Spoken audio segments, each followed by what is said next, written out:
There's a moment in every great story when the world holds its breath, when a single choice, a single voice, changes everything.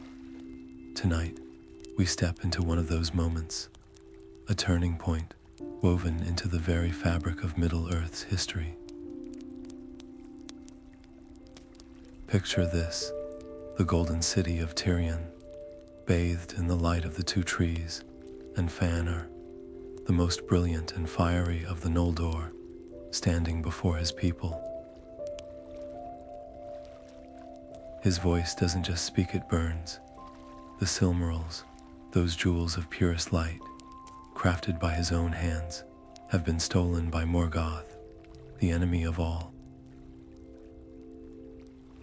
And now, Fëanor's words are kindling a fire that will consume the fate of his kin. Can you feel it? The tension in the air, the weight of the decision hanging over every elf who listens. This isn't just a story of loss, it's a story of defiance, of a people standing at the edge of destiny, ready to leap. Where are you listening from tonight? Is the sky outside your window dark with midnight's hush, or is dusk still painting the horizon? Let us know in the comments below. We'd love to imagine the corners of the world where this tale finds you. Because stories like this one aren't just told, they're shared, passed from voice to voice like the echoes of Fëanor's speech in the halls of Tirion. And tonight, you're part of that tradition. The Noldor face a choice that will define them for ages to come. Do they stay in Valinor, the blessed realm, under the watchful eyes of the Valar, or do they follow Fëanor into the unknown, chasing the stolen light of the Silmarils, no matter the cost? There's a hunger in his words, a promise of glory and vengeance, but also a shadow, the unspoken truth that some doors, once opened, can never be closed again. This is the blood of the Noldor, a story of pride and passion, of light and darkness entwined. And as we begin, remember, every great legend starts with a spark. Tonight, that spark is Fëanor's voice, trembling with fire, and the fate of an entire people trembling with it. The hall falls silent as Fëanor raises his sword, its blade catching the dimming light of the trees. Around him stand his 7 sons, their faces alight with the same fierce determination that burns in their father's eyes. One by one, they step forward, pressing their palms to the steel, an oath not spoken in whispers, but in blood. No turning back now. The words they swear hang heavy in the air, a vow that will echo through the ages, to pursue Morgoth to the ends of the earth, to reclaim what was stolen, no matter the price. This is no mere promise, it's a chain binding their souls to this quest forever.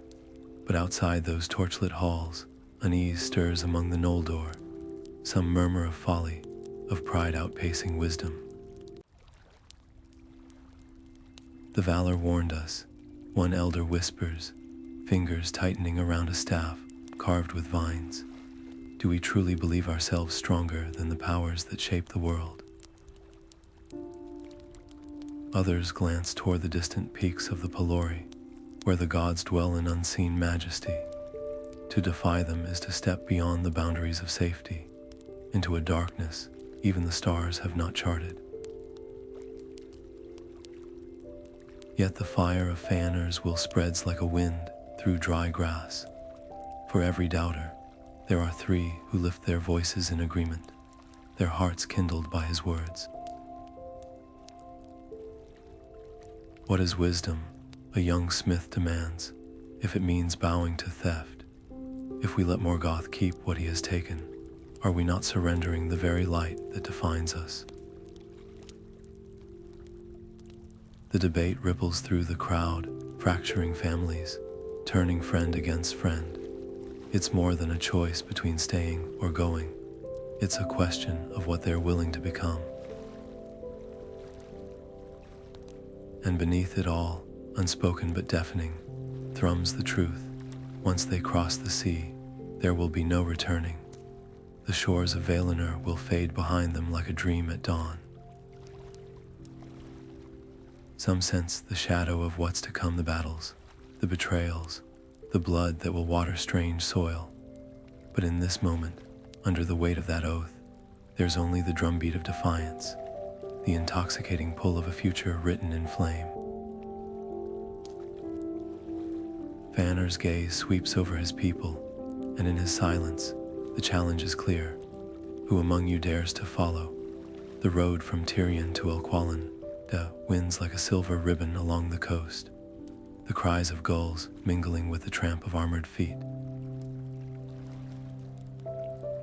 The Noldor march not as exiles yet, but as conquerors, their banners bright, their hearts still burning with Fëanor's fire. Ahead lies the white city of the Teleri, its pearly towers rising beside the sea, their swan ships bobbing at anchor like sleeping birds. Fëanor's voice rings out again, but this time it carries no poetry, no spark of inspiration, only the hard edge of necessity. Lend us your vessels, he demands, palm outstretched, not as a request, but as a decree. The Teleri king, his hair woven with pearls, shakes his head slowly. These ships are the work of centuries, he says, fingers brushing the prow of the nearest vessel, as if soothing a frightened animal. They are not tools of war, nor can they bear the weight of your wrath. Something snaps in the air between them. Fëanor's eyes darken. The promise of violence hums like a plucked bowstring. His sons shift closer, hands drifting to sword hilts. The Teleri guards tense, their spears tilting forward not to strike, but to bar the way. No one breathes. Then, like a stone cast into still water, the moment shatters. A Noldor blade flashes, a Teleri cry cuts the sky, and suddenly the shore is chaos. Steel meets silver mail. The once peaceful docks become a nightmare of splintering wood and bloodied waves. The Teleri fight not as warriors but as defenders, their graceful forms stumbling in unfamiliar combat. The Noldor, trained for battle but never against their own kin, move with a fury that borders on madness. Some weep as they strike, others grit their teeth and bury their horror deep. Fëanor stands at the center of the storm, his sword red to the hilt, his voice raw with commands no one can hear over the screams. When the last Teleri falls back, when the sands are dark and the ships lie tethered like stolen treasures, a terrible silence descends. The Noldor stare at their hands, at the salt-crusted blood streaking their armor, and the weight of what they've done crashes over them. This is no glorious charge. This is a sin that will stain their names forever. The first to break the stillness is a young warrior who drops to his knees and reaches into the tide. What have we done? He gasps, but the waves give no answer. Yet Fëanor does not bend. He strides to the nearest ship, his cloak trailing through the carnage, and turns to face his people. His face is a mask of resolve, but his voice, when it comes, is quieter than before, not with doubt, but with a terrible certainty. The path is chosen, he says. We cannot unmake this hour, but we can march forward, or we can linger here and let their deaths mean nothing. The words land like stones. Some Noldor turn away, their shoulders hunched under the new weight of guilt. Others, though their hands shake, lift their chins. The ships are waiting. The sea beckons, and across the water, far beyond the horizon, the stolen Silmarils glow like trapped stars in Morgoth's crown. The air itself seems to recoil as the voice of Mandos booms across the host of the Noldor, a sound like distant thunder given words. You have spilled the blood of your kin. The doom begins, each syllable heavy as stone, and so your own blood shall be spilled in turn. No home awaits you in Valinor, no rest beneath the trees. Your deeds will haunt you, your names will wither, and all who follow this path shall walk in shadow until the world's ending. A hush falls, so profound that the rustle of cloaks sounds like a storm. Some elves drop to their knees, hands pressed to their ears as if they could unhear the curse. Others clutch their weapons tighter, jaws set, defiance hardening like ice in their veins. And then comes the breaking. A murmur rises among the host, spreading like cracks in glass. Turn back, urges one lord, his face ashen. The valor may yet show mercy if we repent. His words find purchase in the hearts of many, and a great host peels away, their steps heavy with dread. They will become the exiles who linger, neither fully forsaken nor forgiven, forever caught between the light they left and the darkness they fled. But Fëanor does not waver. He stands atop a jagged outcrop, his figure silhouetted against the bruised sky, and his laughter is a blade drawn sharp. Mandos speaks of doom. He calls to those who remain, then let us wear it as armor. Let the valor whisper their curses, we will answer with deeds. If the path home is closed, we carve a new one. His sons rally to him, their voices rising in ragged agreement, but even among them, the first seeds of unease take root. The Helcaraxa awaits, a wasteland of grinding ice, where flows shift like living things and bitter winds flay the skin from bones. The Noldor press forward, their breath frosting in the air, each step a battle against the treacherous ground. The cold is a thief, stealing first warmth, then feeling, then hope. Children are bundled in cloaks that stiffen with frost. Warriors who once gleamed in Tyrion's light now stumble like ghosts, their armor crusted with rime. Yet it's not the ice that cuts deepest, it's the silence. No songs rise here, no tales to bolster weary hearts, only the creak of glaciers and the occasional stifled sob. Somewhere in that endless white, a mother hums a lullaby to her shivering child, the melody thin as a frayed thread. A smith pauses to stare at his frozen hands and wonders, for the first time, if the price of pride is too high.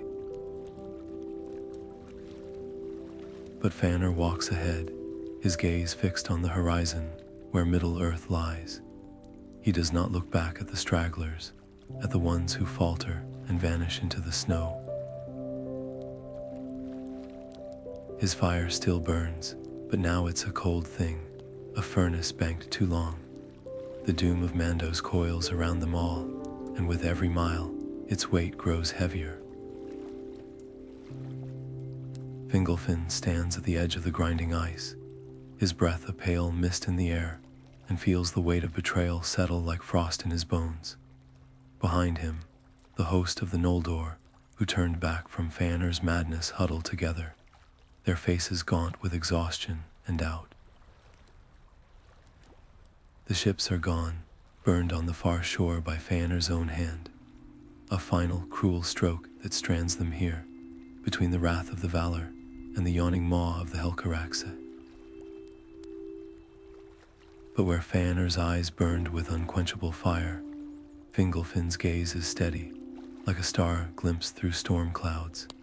He does not shout, does not swear oaths that ring hollow in the wind. Instead, he kneels, pressing his palm to the ice, and when he rises, his voice carries not the heat of fury, but the quiet strength of bedrock.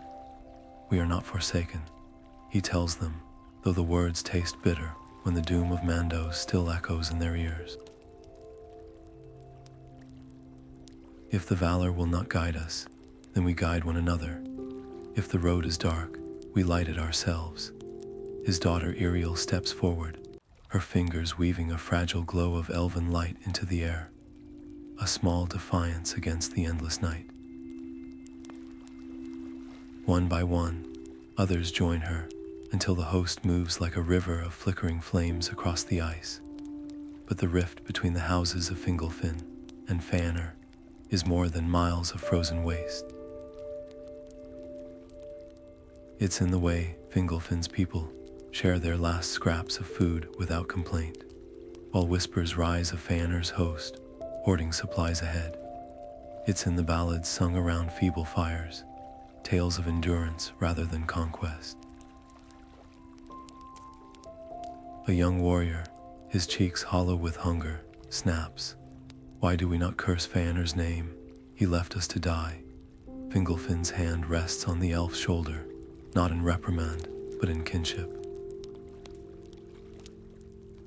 "Because vengeance is a chain," he says softly, "and I will not bind our people to it." The contrast is unbearable for some. A fiery-haired smith, once loyal to Fëanor, spits at the ground. "You call this strength, to bow your head and suffer." But an elder, her face lined with centuries, shakes her head. "No, to suffer and still choose mercy, that is strength no sword can match." The debate simmers, but Fingolfin does not silence it. Let them argue, let them grieve. Better a host divided in heart, but united in purpose, than one marched blindly into ruin. And so they press on, each step a testament to a different kind of courage. When the ice cracks beneath them, swallowing 3 elves into the black water below, Fingolfin does not rage at the heavens. He kneels again, this time in grief, and names the lost aloud, so their memories will not freeze with their bodies. Further ahead, where Fëanor's host once tread, they find discarded shields, notched blades, signs of a march too furious to pause for the fallen. The message is clear.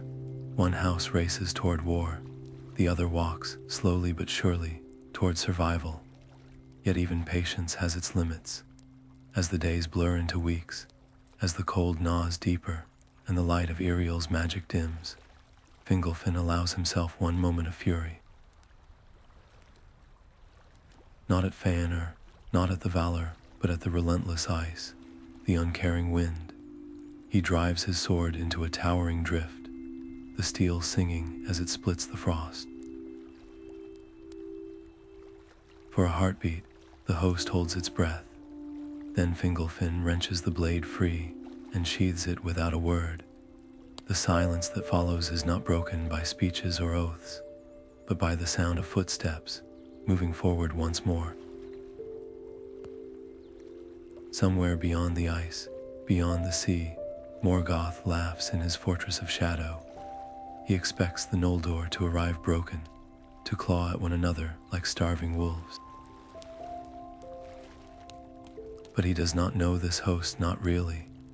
Forged in betrayal, tempered by loss, they carry something even the doom could not extinguish. The stubborn, unyielding light of those who refuse to let darkness define them. The first light of Middle-earth's dawn stains the eastern sky when Fëanor's host finally staggers ashore, their boots sinking into sand, still damp with dew. After the grinding torment of the Helcaraxa, the solid earth beneath their feet feels like a miracle, but there's no time for relief. The scent of smoke curls on the wind, Morgoth's work. Fëanor lifts his face to the horizon, where the distant peaks of Thangarodrim claw at the clouds like blackened teeth, and his fingers tighten around his sword. This is his land, he murmurs, but it will be his grave. The battle comes swift as a summer storm. Morgoth's orcs, caught unprepared, scatter like leaves before the Noldor's fury. Fëanor fights like a wildfire given form, his blade carving through the ranks of the enemy, his voice rallying his sons and followers with a ferocity that leaves no room for fear. Even the earth seems to shudder under their charge. For a fleeting moment, it feels like victory, like the stolen light of the Silmarils might yet be wrested back from the Dark Lord's grasp. But Morgoth is no fool. His retreat is a lure, a feint designed to stoke Fëanor's reckless pride, and it works. When the enemy breaks and flees toward the shadows of Angband, Fëanor gives chase alone, his sons straining to keep pace behind him. The land grows darker, the air thicker with the stench of sulfur and rot. Then ambush. From fissures in the earth rise the Balrogs, their whips of flame splitting the sky, their voices like the groan of mountains collapsing. Fëanor stands his ground, his sword meeting theirs in bursts of sparks, but even his brilliance is no match for their numbers. One whip coils around his leg, searing through armor like parchment. Another lashes across his chest. He falls, and the world narrows to the sound of his own labored breath.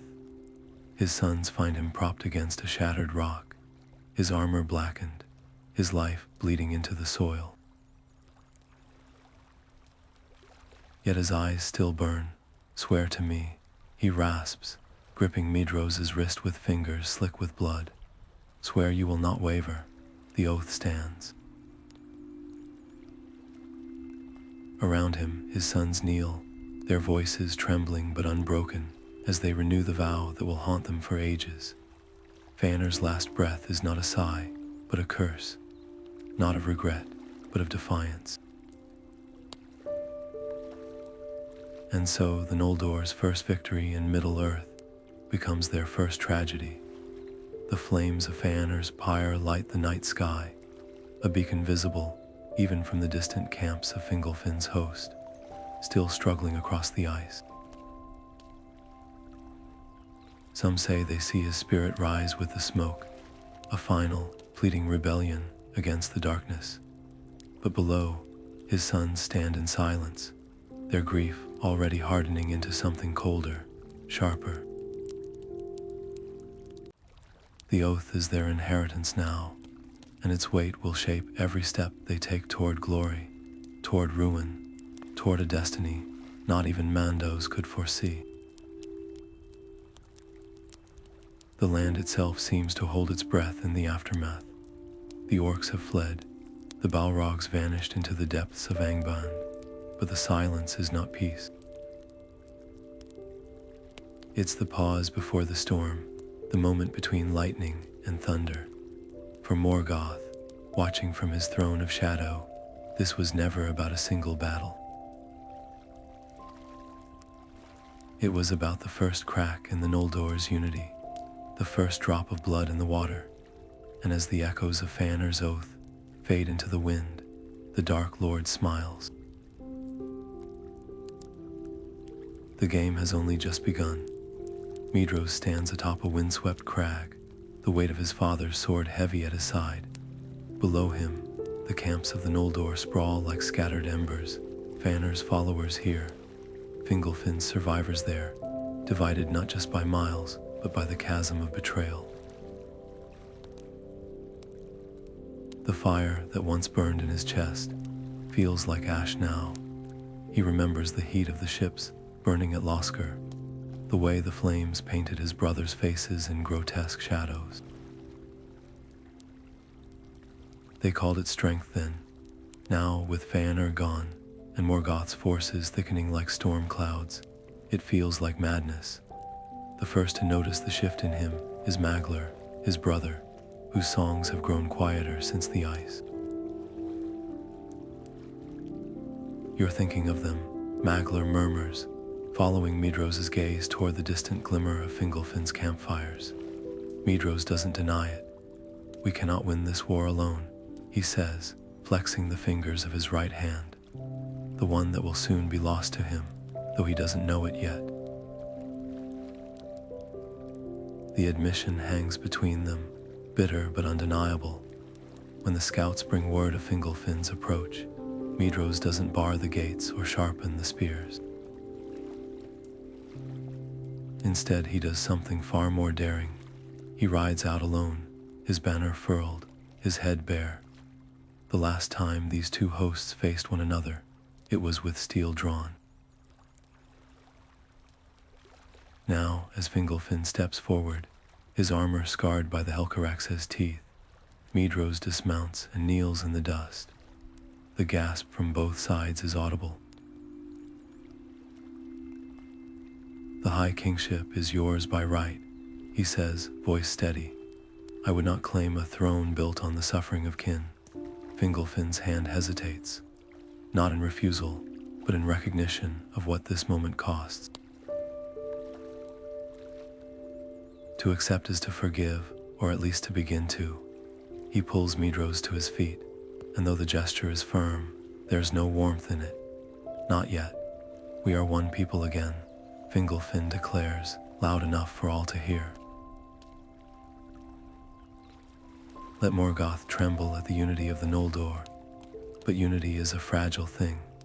That night, around a fire too small for the weight of their history, Medros' brothers argue in hushed, furious tones. "You gave away our birthright," Curufin snarls, his face a mirror of Fëanor's rage. Medros meets his gaze without flinching. "I saved our future, or would you rather die proud and alone?" The silence that follows is thicker than smoke, and then there's the oath, always the oath. It coils in their blood, whispering of vengeance, of Silmarils glinting in the dark.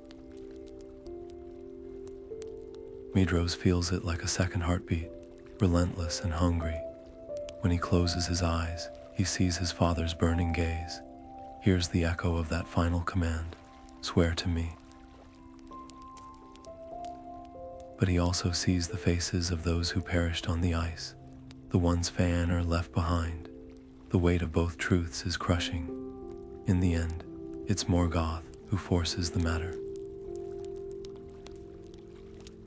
When the Dark Lord's spies bring word of the Noldor's reconciliation, his response is swift and brutal. Orcs swarm the foothills, their attack a test of this newfound alliance. Medros fights beside Fingolfin that day, their blades cutting through the enemy ranks in tandem. It's not trust that binds them, not yet, but something simpler, necessity. Later, as the wounded are tended and the dead laid to rest, Medros walks the battlefield alone. His left hand aches where the orc's axe grazed him, a reminder of how close they all stand to the edge. He picks up a fallen banner, its fabric torn, but its emblem still visible, the Star of Fëanor, half buried in mud. For a moment, he considers letting it lie. Then, with a slow, deliberate motion, he folds it and tucks it into his belt. Some debts cannot be repaid, some oaths cannot be undone, but here, under these unfamiliar stars, he's beginning to understand that some choices can still be made anew. The lands of Beleriand stretch before the Noldor like a canvas, waiting for their hands vast, untamed, and humming with possibility. Here, under skies unshadowed by the two trees, they begin to build not just camps but kingdoms. Stone rises where once there was only forest and plain. Towers gleam in the sunlight, their banners snapping in the wind like defiant shouts. Finrod Felagund, golden-haired and keen-eyed, chooses the banks of the river Narog for his masterpiece, Nargothrond, a hidden fortress carved into the living rock. Its halls glow with the light of 1,000 lamps, its libraries brim with lore gathered from across the ages. But more than stone and scroll, it becomes a refuge for the weary, a place where elf and dwarf, and even the newly arrived race of men, find welcome. Finrod walks among them all, his smile as warm as the forge fire, his voice weaving songs that ease the weight of exile. Yet for all its splendor, Nargothrond has a heartbeat of caution. Its doors are veiled, its paths tangled with enchantments. Not all who wander are lost, Finrod tells his people, but not all who seek us are friends. He knows, better than most, the shadow that stretches from Angban's gates. Morgoth's spies slip through the world like poison in wine, whispering lies, turning ally against ally. Even now, in the deepest chambers of Nargothrond, maps lie spread across tables, their edges weighted with stones not to mark victories, but to trace the growing darkness. Far to the north, in a valley encircled by mountains, so high they seem to scrape the stars, Turgon labors in secret. Where Finrod builds for openness, Turgon dreams of sanctuary. Gondolin rises white and flawless, its towers slender as blades, its streets paved with marble that glows like pearl underfoot. No enemy knows its location, even most of the Noldor are unaware. Those chosen to dwell there are led blindfolded through twisting passes, their loyalty tested at every turn. A city unseen is a city unbroken, Turgon murmurs as he walks the battlements at dawn, watching the mist curl over the Helcaraxë like a protective cloak.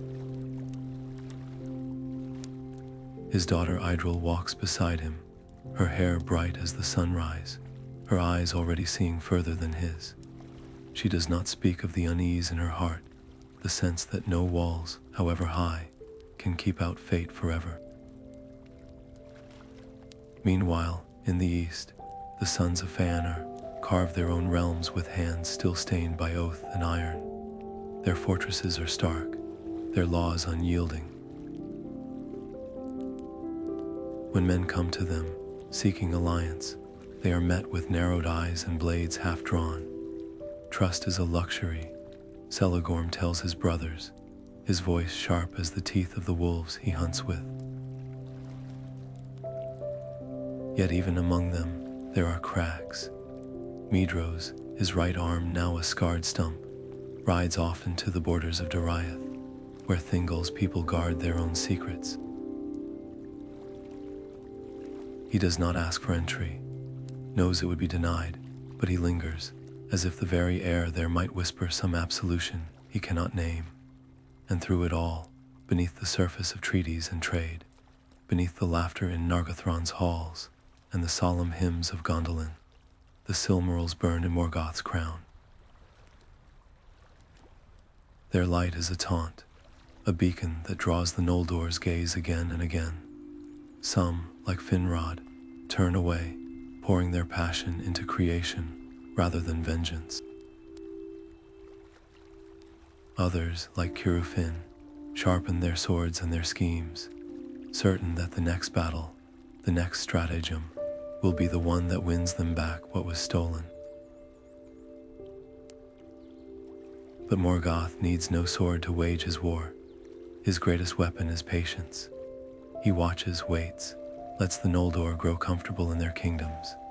His spies move among them, not as orcs or monsters, but as friends, as counselors, as merchants with honeyed words and hidden knives. In Nargothrond, a minstrel sings a little too often of the Silmarils' beauty. In Gondolin, a guard whispers that Turgon's caution is cowardice. The divisions are small at first, but Morgoth knows how to nurture a seed of doubt until it splits stone. The years turn, and Beleriand flourishes under the Noldor's hands. But in the quiet moments, when the lamps burn low, even the wisest among them feel it, the unshakable truth that this is not peace. It's the eye of the storm. The first time Beren stumbles into the forests of Doriath, he is less a hero than a shadow, a man hunched under the weight of loss, his cloak ragged from thorns, his eyes hollow with grief. The guards of Thingol's realm could be forgiven for mistaking him for a beast, or worse, one of Morgoth's spies. But Luthien, dancing barefoot in the twilight glades, sees something else. She sees the way his fingers linger over the harp he no longer plays, the way his voice cracks when he speaks of his slaughtered kin, and in that moment, something shifts in the air of Doriath, something as delicate and irreversible as the first leaf turning in autumn. Their love is not a slow bloom, but a wildfire, unexpected, consuming, impossible to ignore. Thingol, towering in his carved throne, does not roar or rage when he learns of it. His silence is colder. Immortal, he says at last, the word curling like frost on stone. You would bind your fate to dust. Luthien does not flinch. She steps forward, her midnight hair shimmering with starlight, and her voice is softer than silk, but sharper than steel. I would bind my fate to courage. To a heart that has known darkness and not let it extinguish the light. And so Thingol sets his price, not in gold or fealty, but in the one thing he believes will break them both, a Silmaril for Morgoth's crown. The hall gasps. Even the trees outside seem to shudder. For Beren, it's a death sentence wrapped in a challenge. For Luthien, it's a father's cruelty, masquerading as wisdom. But Beren bows his head, not in surrender, but in quiet resolve. I will bring you a Silmaril, he says, or I will bring you nothing but my bones. Their quest becomes a whisper on the wind, a story told in hushed tones around campfires from Nargothrond to the marches of the east. Some call it folly, others the first true defiance of Morgoth's reign.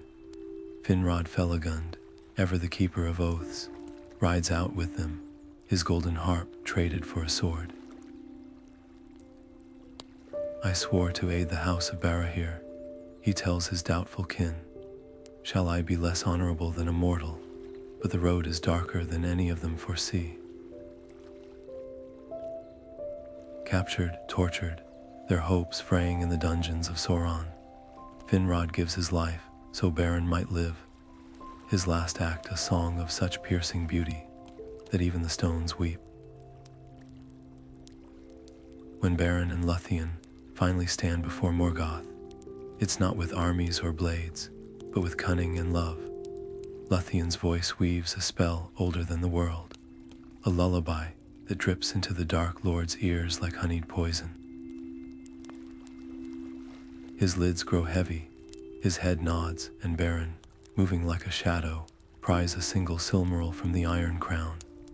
The jewel burns his flesh, sears his palm, but he does not let go. Back in Doriath, the Silmaril's light spills across Thingol's hall like dawn, breaking after an endless night. The king is silent, his pride warring with something deeper, perhaps awe, perhaps regret. But the ripples of this deed spread far beyond his borders. In the east, Medros hears the news and closes his eyes. The oath writhes in his chest, a serpent coiling around his ribs. His brothers argue in furious circles. The jewel is ours by right. Shall we shed more kin blood for it? Celegorm's hand grips his sword. Maglar's fingers stray to his harp, as if music could untangle the knot of their vows. And in the shadows, Morgoth wakes not to rage, but to a smile sharp as a dagger. The Silmaril is gone, yes, but the divisions among his enemies, those, he realizes, are only beginning to bloom. The Silmaril resting in Thingol's grasp becomes more than a jewel, it's a lit fuse. The moment he locks it away in his treasury, declaring it the heirloom of Doriath, the air in Menigros thickens with unspoken tension. Courtiers exchange glances. Even the leaves of Melion's enchanted forest seem to rustle in warning, For all his wisdom, Thingol fails to see the poison in his pride. Let the Noldor gnash their teeth, he murmurs to Melian, fingers trailing over the gem's radiant surface. This was won by mortal hands, not theirs. But Melian's eyes, deep as twilight, hold no triumph, only sorrow.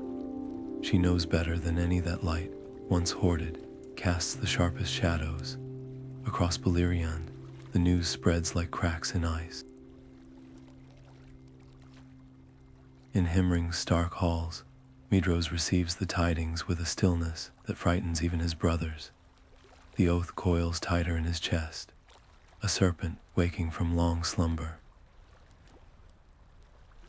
Thingol has what is ours by right. Caranthir snarls, slamming a fist onto the map-strewn table. Shall we beg for it like dogs? But Maglar, ever the voice of bitter reason, leans forward. And if we demand it, will you lead us against Doriath's girdle of enchantments, against the might of Melian's power? The silence that follows is heavy with the unspoken truth. Some chains are forged not of steel, but of choices made long ago. Yet it's not just the sons of Fëanor who stir. In Nargothrond, whispers slither through the corridors, carried by lips still loyal to Celegorm and Curufin. See how Thingol mocks us, they murmur to Finrod's people. He prizes immortals daring over the blood your own king spilled for him. The words find fertile ground, twisting grief over Finrod's death into something darker. Orodreth, now ruling in his brother's stead, tries to stem the tide, but loyalty, once fractured, is slow to mend. And in Gondolin's hidden valleys, Turgon reads the reports with mounting dread. His daughter Idril watches him trace the inked lines of Doriath's borders on the map, his fingers lingering where the Silmaril now rests. They will come for it, he says softly, not to her, but to the ghost of his father, Finglefin, whose bones lie cold under Angban's shadow. Idril says nothing, but her hands tighten around the silver thread she's weaving, a habit when her thoughts race ahead to paths others cannot see. Morgoth, of course, needs no spies to smell the discord. From his throne of shadow, he laughs a sound like grinding stone. His lieutenant Sauron, still smarting from Lúthien's defeat, leans close. Let them tear themselves apart, he hisses. Why waste our strength when their own oaths will do the work for us? Morgoth strokes the two remaining Silmarils in his crown, their light fouled by his touch. Patience, he rumbles. The fire is lit. Now we watch it burn. Back in Doriath, Beren and Lúthien walk the glades, their fingers intertwined. The Silmaril's glow has dimmed in Thingol's vault, but between them, something brighter kindles. A love that has defied death itself.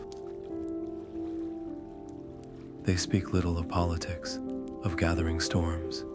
Yet when Beren feels Lúthien shiver despite the sun's warmth, he pulls her closer. Neither mentions the dread curling at the edges of their peace. That deeds born of love may yet unleash a war no song can soothe. The Noldor's unity, hard won on icy wastes and bloodied battlefields, frays thread by thread.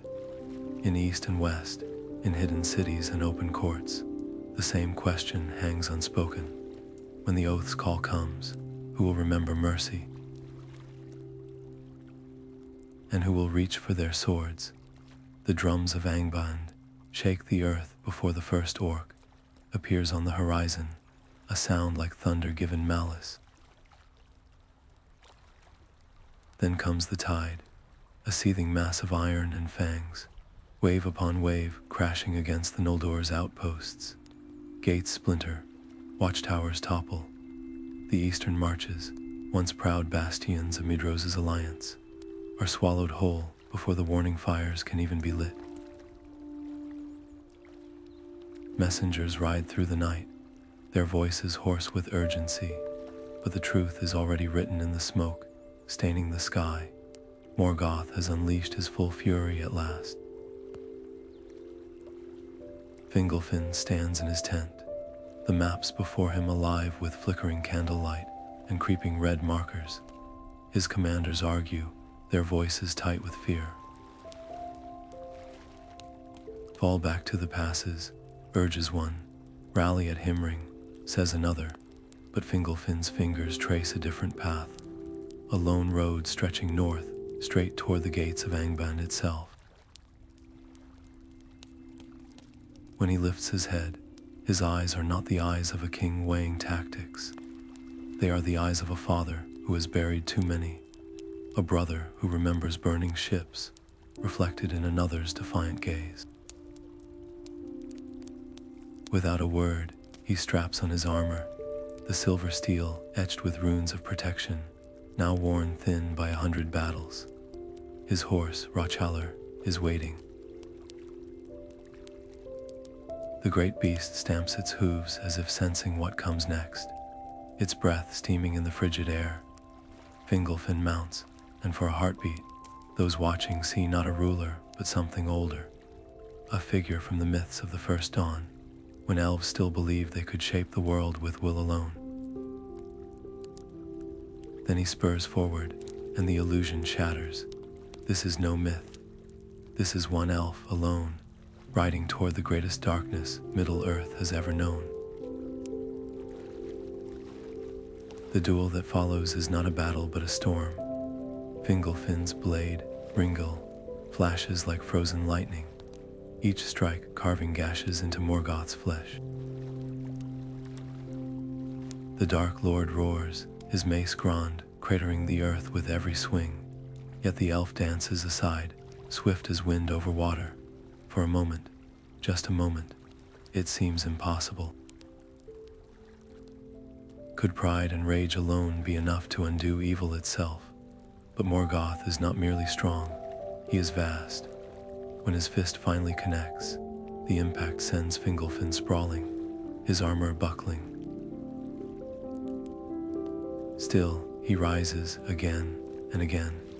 His final blow severs Morgoth's foot, black blood boiling as it hits the ground. The Dark Lord screams, not in pain, but in outrage that something so small could hurt him at all. His next strike is unforgiving. Fingelfin falls, his body broken, but his hand still clutches his sword. Above him, Morgoth leans close, his breath reeking of sulfur and spoiled meat. Die knowing your people will follow, he rasps. Fingelfin's lips move, though no sound comes out. Those who find his body later swear his face is not twisted in agony, but in something like triumph. News of his death spreads faster than the enemy's advance. In Gondolin, Idril drops her loom, the half-woven tapestry of eagles and stars forgotten. In Nargothrond, warriors who have spent years whispering of caution now sharpen their blades in silence. And on the front lines, where the Noldor's defenses buckle under the onslaught, a cry goes up not of despair, but of wrath distilled to purpose. Fingelfin's ride was madness, yes. But it was also a beacon. If one elf could make Morgoth bleed, what might an army of them do? The counterattack begins not with strategy, but with sheer, undaunted fury. Elves who moments ago were retreating turn and charge, their swords bright with reflected starlight. They fight not for victory, that hope is long gone, but for every inch of ground, every extra hour, their families need to flee. By the time the dust settles, the land is scarred, the losses unimaginable.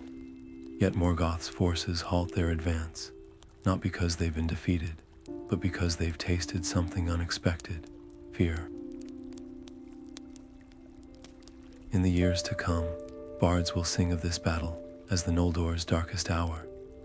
But in hushed tents and around scattered campfires, Another story is told of a king who rode alone, not because he thought he could win, but because he refused to let darkness claim the last word. And so, even in ruin, the Noldor find a strange, stubborn strength. They are broken, yes, but they are not gone, and as long as one elf remains standing, Morgoth will never truly rest.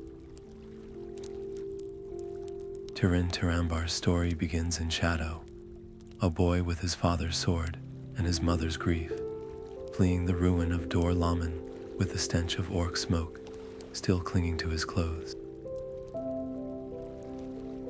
The elves of Doriath take him in, not out of pity, but because Thingol recognizes the fire in his eyes, the same stubborn flame that once burned in Baron's gaze. Yet where Baron's path led to love, Tirin's is a road of thorns. He grows tall among the Sindar, his skill with a blade unmatched, but the whispers follow him. Doom hangs heavy on this one. In Nargothrond, Finrod's halls still echo with songs of the past, but the air bristles with unease. When Tirin arrives, cloaked in scars and silence, the elves see not a hero, but a storm wrapped in mortal flesh. His strategies against Morgoth's forces are bold, reckless walls torn down, battles fought in open daylight. Let the enemy see us coming, he declares, and for a time, it works. The orcs falter, unused to such defiance, but Morgoth is no ordinary foe. He recognizes the scent of his own curse on Tirin, a taint woven deep as roots in dark soil. The Dark Lord leans back on his throne, fingers steepled. Let him win, he murmurs to his captains. Pride blooms brightest before the fall, and fall Tirin does. His victories become a snare. Nargothrond's hidden gates, once safeguarded by Finrod's wisdom, stand exposed. When the dragon Glorung comes, his flames lick the stone to molten rivers, his voice a poison that twists the mind. Tirin, spellbound, stands frozen as the city burns. The survivors who stagger from the wreckage do not curse Morgoth, they curse him. The weight of their accusation settles on his shoulders like a second cloak. Yet it's in the wilds, far from elf lords and crumbling kingdoms, that Tirin's tragedy deepens. He finds a woman in the woods, her memory washed clean by grief, her face hauntingly familiar. Their love is a fleeting warmth in a world grown cold, until the day Glorung's laughter unravels the truth. Her name was Niner, the dragon croons, watching the horror dawn in Tirin's eyes. Your sister, the sword that once cut down orcs, now trembles in his grip, when Tirin takes his own life by the rushing waters of Cave Danaras. Even the elves who once distrusted him bow their heads. His tale is no mortal's folly, but a mirror held up to them all. For Morgoth's curse did not merely chase one man, it twisted the fate of those who tried to shelter him, turning allies to accusers, love to ash. In the end, Tirin's story whispers a bitter lesson. No sword, no tower, no oath is proof against the Dark Lord's malice. The Noldor, who once saw themselves as the architects of Middle-earth's salvation, now taste the full weight of their own fragility. And in the shadows, Morgoth smiles. The elves and mortals will blame each other for this ruin, as he always knew they would. The Nirneath Arnodead begins not with a clash of steel, but with silence, the terrible hush before the storm. Across the plains of Anfaglith, the Noldor and their allies stand shoulder to shoulder, elves in gleaming mail, dwarves with axes thirsty for vengeance, and mortal men whose names will soon be etched in sorrow. Even the earth seems to hold its breath. Medros, his copper hair like a banner against the gray sky, raises his sword, and the host moves as one. For a moment, it feels like hope. But Morgoth has been waiting. His armies do not charge blindly.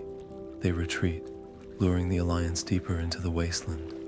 The elves press forward, their battle cries sharp with triumph, too sharp. Then, like a dagger to the back, comes the betrayal. The Easterlings, sworn to Medros' cause, turn their blades on their own allies. Men cut down men. Dwarves are surrounded, their formations crumbling. The chaos is a living thing, swallowing order whole. Medros fights like a demon, his one-handed grip on his sword, no hindrance to his fury. He carves a path toward the traitorous chieftain, Noldor, but the tide is too thick. An orc's spear finds his horse, and he falls, buried under a tide of iron and snarling teeth. When the darkness takes him, it's not to oblivion, but to torment. Angban's dungeons are a symphony of screams, yet Medros does not sing. They break his body, chain him to the stone, but his will remains a spark in the black. Above ground, the battle becomes a slaughter. Fingon, High King now, stands alone atop a hill of the dead, his banner torn, his voice raw from shouting orders no one can hear. When a Balrog's whip coils around him, lifting him into the air, his last act is to laugh, a sound so bright with defiance that even the orcs pause. Then the fire takes him, and the Noldor's heart breaks anew. The survivors flee, but there is no sanctuary. The dwarves of Belugost carry their fallen king from the field, his helm split by Gothmog's axe. The men of Hithlum are hunted like animals, their homes put to the torch. And in the east, Morgoth's laughter shakes the very mountains. He has won, not just the battle, but the war, or so he thinks. For in the pits of Angband, Medros clings to one truth: they made him bleed. They made the Dark Lord fear, and where there is fear, there is weakness. The Noldor are broken, yes, but broken things can still cut. The air in Dariath hums with the tension of a plucked bowstring when the sons of Fëanor come. Autumn leaves drift through the empty streets of Menigroth, as if the forest itself is holding its breath. The kingdom has known peace for centuries behind Melion's enchanted girdle, but no magic lasts forever. Celegorm's laughter echoes too loudly in the sacred halls, his boots tracking mud over mosaics, older than the sun. We've come for what's ours, he announces, though the Silmaril in Thingol's vault has not seen daylight since Baron's hand placed it there. What follows is not battle but desecration. The sons of Fëanor do not storm the gates they slither in, cloaked in false diplomacy, until their blades are already at the throats of the guards. Dior, Thingol's heir, meets them with a calm that unnerves even Caranthir. My father won this jewel with his life, he says, fingers resting on the hilt of his own sword. Shall my children watch you steal it with murder? The question hangs unanswered until the first arrow finds its mark. Chaos erupts, but it's a quiet kind of ruin. There are no war cries here, only the sickening crunch of steel on bone, the whimpers of scribes cut down at their desks. The library of Menigroth, where Luthien once danced between shelves of ancient songs, becomes a tomb for parchment and blood. Nimloth, Dior's wife, shields their twins with her body until a spear splits her spine. The children vanish into the woods, their footprints lost among the falling leaves. Whether by fate or foul play, none can say. And the Silmaril, it passes from hand to bloodied hand. its light dimmed by the grime of betrayal. When Medros finally holds it aloft in the ruined throne room, the gem's glow licks at his fingers like flame. For a heartbeat, he hesitates. This is what they swore to reclaim, but at what cost? The oath demanded their loyalty, but it never warned them how hollow victory would taste. Across the sea, in the halls of Mandos, Fëanor's spirit turns away. Even in death, some shames cannot be borne. News of the sack spreads like a bruise across Beleriand. In Gondolin, Turgon bars his gates tighter, his daughter Idril weaving secret paths beneath the city's foundations. In the havens of Sirion, refugees whisper of the sons of Fëanor as one speaks of rabid wolves. With fear, yes, but also a terrible pity. The Noldor were meant to be the light against the darkness. Now they are just another shadow lengthening toward dusk. Morgoth, when he hears, does not cheer. He leans back in his throne, fingers drumming on the armrest. They are learning, he murmurs. The Silmaril may shine in Medros' grip, but the true victory is already his. For when elves slaughter elves, when trust crumbles to dust, the Dark Lord need not lift a finger. The poison works all on its own, and in the quiet of Doriath's corpse, one truth remains. Some oaths are no better than curses. And some curses, once spoken, can never be undone. Gondolin had stood unbroken for centuries, a white jewel cradled in the arms of the mountains, its towers glimmering like frozen starlight. Turgon ruled there in stern solitude, turning his face from the wars beyond his borders, trusting in secrecy as his father once trusted in steel. But secrets, like all things, have a lifespan. The city's doom comes not with a roar of dragons or a tide of orcs, but with a whisper, a traitor's murmur in the ear of Morgoth, a name spoken in the dark, Meiglin.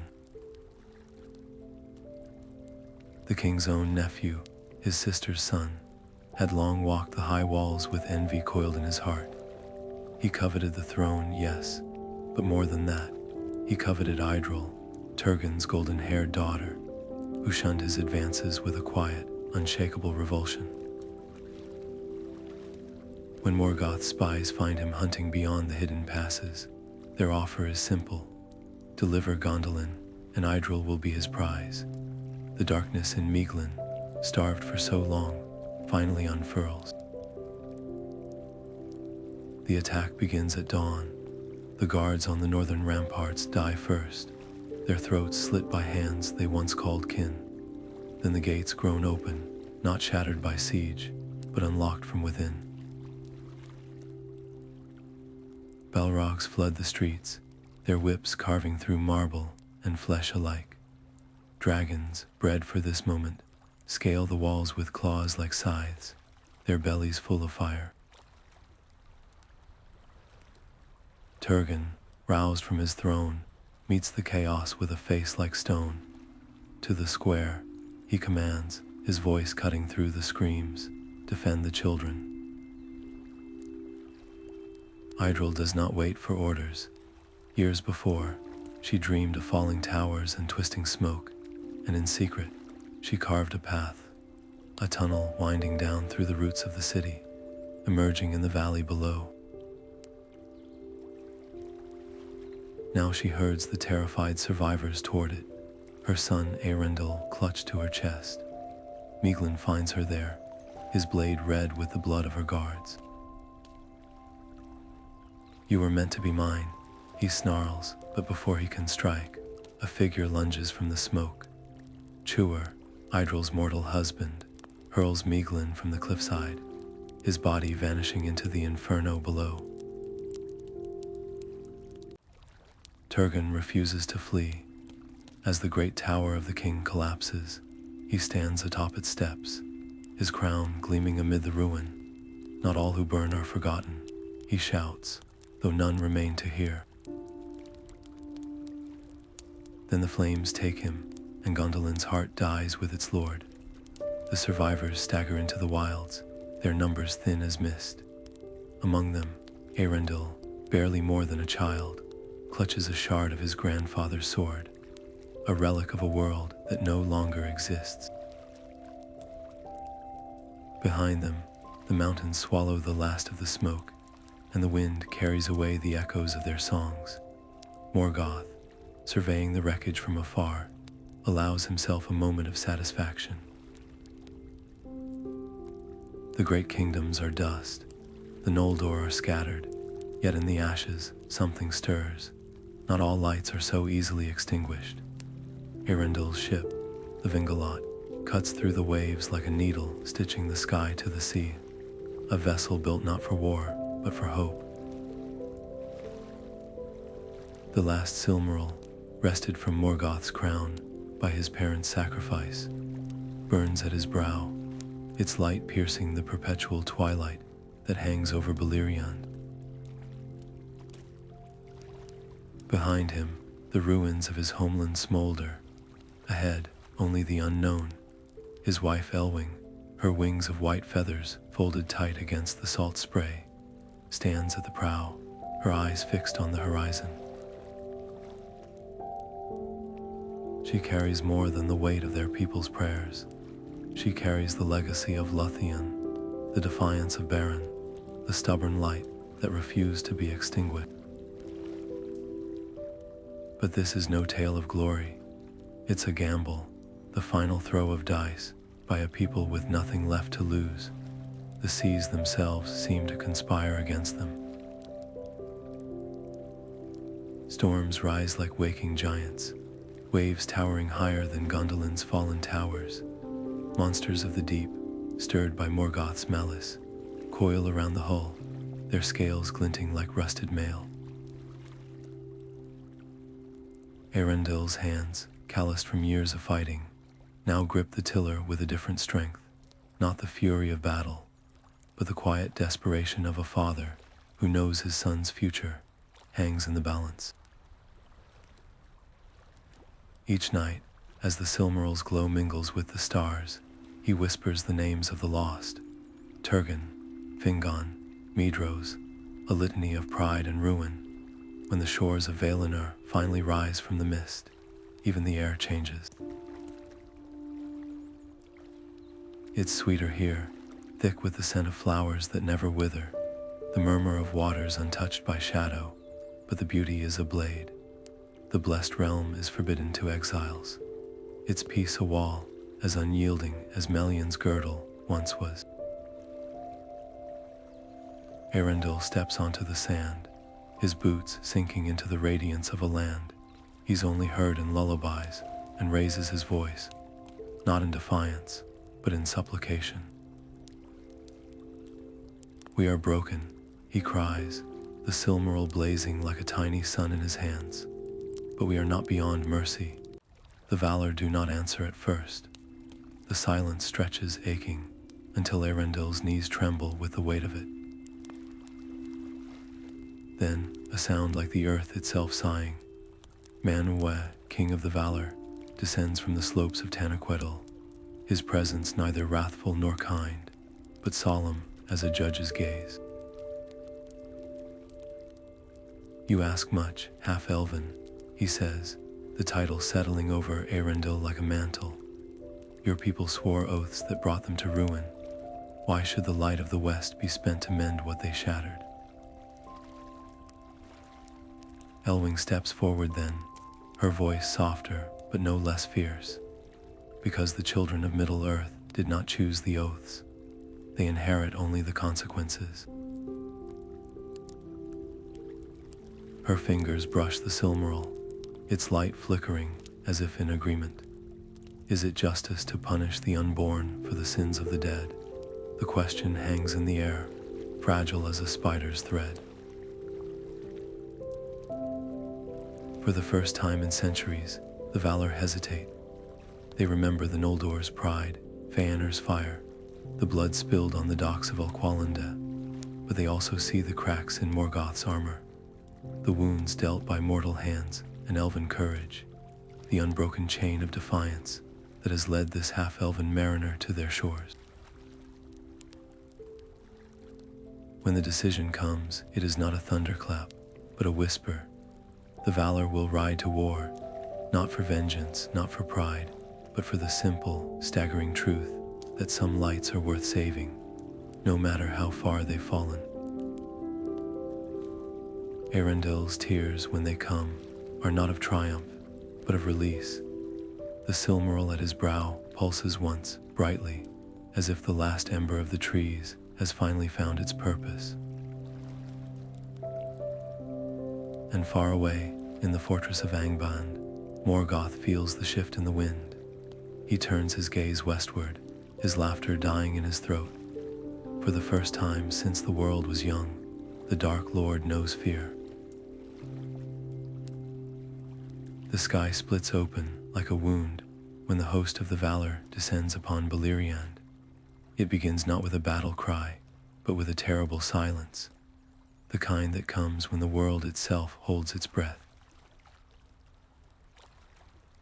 The earth trembles under the weight of their advance, mountains crumbling like sandcastles before the tide. Morgoth's legions, vast as they are, seem small now, their howls of defiance swallowed by the thunder of approaching doom. Eärendil's Silmaril, fixed to the prow of Vingolot, cuts through the gloom like a fallen star returned home, its light guiding the wrath of the west. For the first time in ages, Morgoth feels fear. His dragons, bred in pits of fire, shrink from the glare of the Valor's presence. His Balrogs, once lords of terror, are swept aside like embers in a gale. The ground heaves and splits, rivers boiling into steam, as the land itself rebels against his corruption. Tulkas the Strong strides through the carnage, his laughter shaking the battlefield, each blow of his fists sending shockwaves through Angband's foundations. But it is Eren, herald of Manwë, who delivers the final judgment. His sword is not steel, but light itself, cleaving through the Dark Lord's armor as though it were parchment. Morgoth's screams echo across the ruins of his empire, a sound so vast it drowns even the crashing waves. And then, the unmaking, Beleriand, already fractured by centuries of war, cannot bear the weight of such fury. The earth groans, great fissures yawning wide to swallow cities and forests whole. The sea rises in towering walls, crashing down upon the blood-soaked plains, dragging Doriath's shattered halls and Gondolin's fallen towers into the abyss. What was once the heart of elven glory becomes a graveyard beneath the waves, its memory preserved only in song.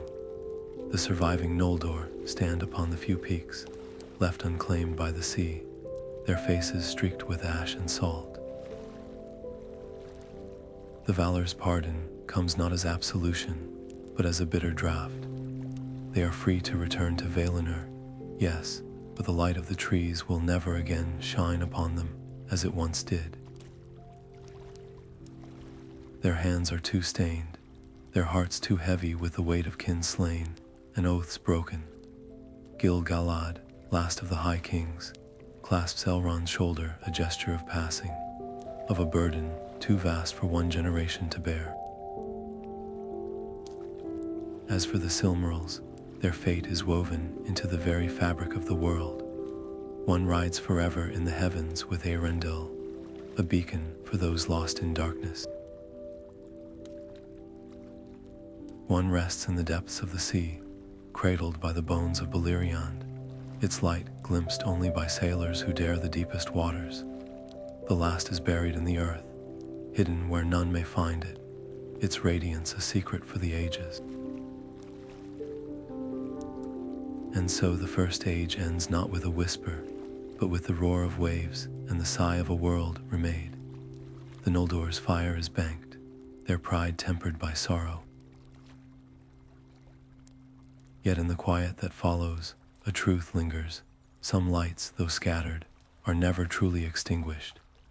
The oath that bound the sons of Fëanor does not loosen its grip with time, it tightens. By the war's end, only Medros and Maglar remain, their brothers lost to battle, betrayal, and the relentless weight of their own vow. The Silmarils, once the pride of their father's hands, now dangle just beyond reach, clutched in the hands of others or hidden in the ruins of fallen kingdoms. Yet the oath will not let them rest. It whispers in their dreams, gnaws at their waking hours, until even the thought of surrender feels like a betrayal of their very blood. When word comes that Elwing, daughter of Dior, has fled to the havens of Sirion with the last Silmaril, the brothers exchange no speeches, no grand plans. They simply gather what remains of their followers, those few still willing to follow a name drenched in kinslaying, and ride. The attack is swift, brutal, and utterly devoid of glory. The havens burn, children scream, and the air thickens with smoke and the metallic tang of blood. Maglar, the singer whose voice once wove ballads of Tyrion's splendor, now watches his hands tremble around a sword slick with the blood of refugees. The Silmaril is theirs at last, pried from Elwing's desperate grasp as she leaps into the sea, her fate unknown, but the jewels they fought so cruelly to reclaim offer no solace. The moment Medros closes his fingers around one, a searing pain lances up his arm, worse than any wound dealt by Morgoth's creatures. The Silmaril, hallowed by the light of the trees, rejects him. Its radiance scalds his flesh, branding him unworthy. Maglar fares no better, his musician's hands blistering at the touch. The brothers stagger back, their triumph curdling into horror. The oath demanded they reclaim the jewels, but it never warned them the price would be their very ability to hold them. Medros is the first to break. In a cavern high in the Erd Luin, he stares into the Silmaril's glow, his face gaunt in its light. "We are damned either way," he murmurs, and before Maglar can stop him, he hurls himself and the jewel into a gaping chasm of fire. The earth does not shudder, the sky does not weep. There is only silence and the faint, fading echo of a scream. Maglar lingers a little longer. He walks the shorelines, the remaining Silmaril clutched in a hand, now permanently scarred by its touch. The sea wind carries the ghosts of his old songs, melodies of a time before oaths and bloodshed. One evening, as the tide rolls in, he wades into the surf, the waves foaming around his knees. The Silmaril's light dances on the water's surface, beautiful and merciless. With a cry that is part sob, part hymn, he flings it into the depths. Some say he follows, his body claimed by the waves. Others insist he wanders the coasts forever, a figure of sorrow, his voice raised in lament to the stars. The oath is fulfilled, the Silmarils are lost. And the house of Fëanor, once the brightest of the Noldor, is extinguished not by Morgoth's malice, but by the fire of their own making. In the end, the greatest tragedy is not that they failed, but that they never understood the light they sought to reclaim was never meant to be held by hands stained so dark. The tale of the Noldor does not end with a final battle or a single defining moment.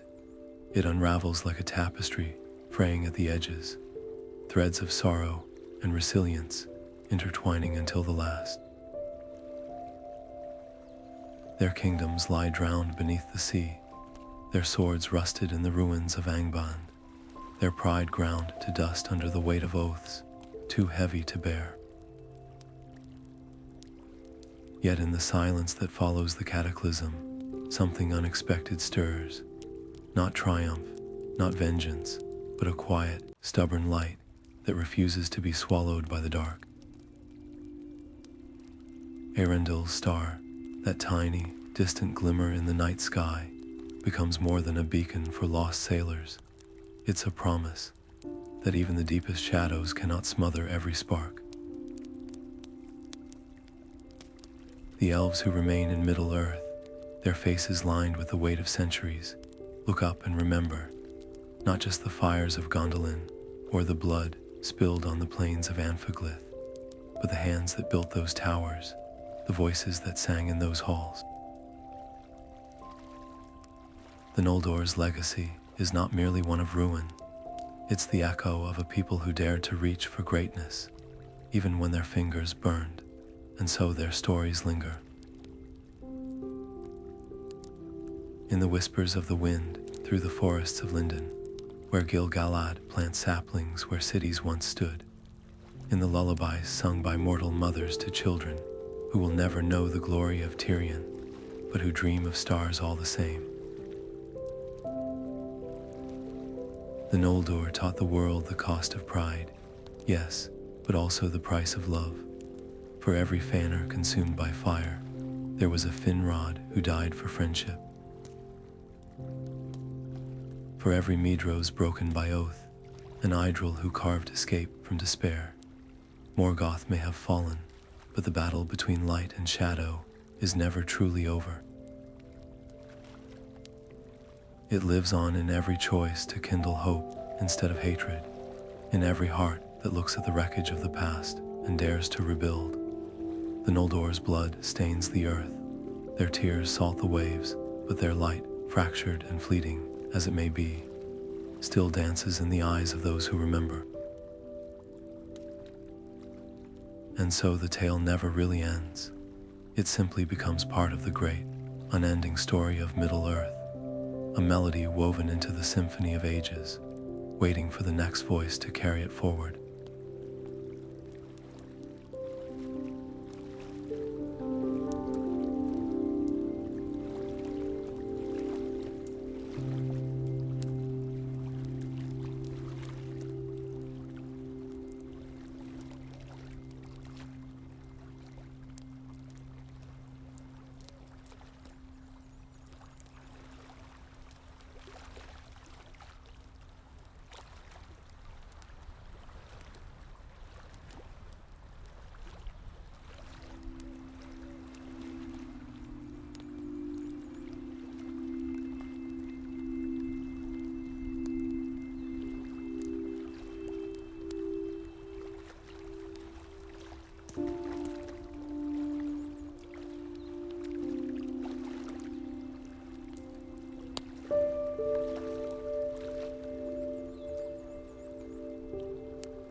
you.